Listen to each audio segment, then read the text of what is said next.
So guys, for the first method, you want to make sure that your headphones are actually properly plugged in. For the second method, you want to unplug your headphones and then plug it back in. For the third method, you want to unplug your headphones and then plug it into a different port. See if that works for you. For the next method, you want to head over to search and type in services. Click on it. And then once you're on this, you want to click on any service one time and then click on W on your keyboard.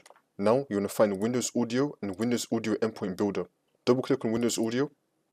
Make sure you have the startup type on automatic and then click on start, which will then make the service status running. And then click on OK. And now you want to double click on this Windows Audio Endpoint Builder.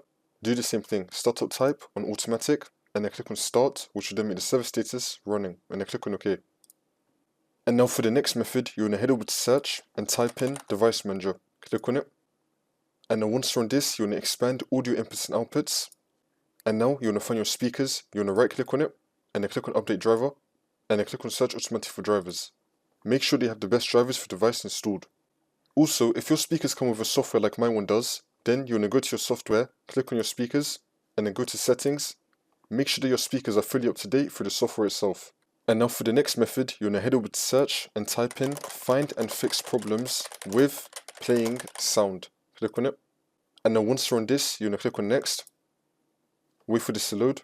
And then once you're on this, you just want to follow all the steps that will come up. See if this fixes your problem. And now for the last method, you just want to simply restart your computer.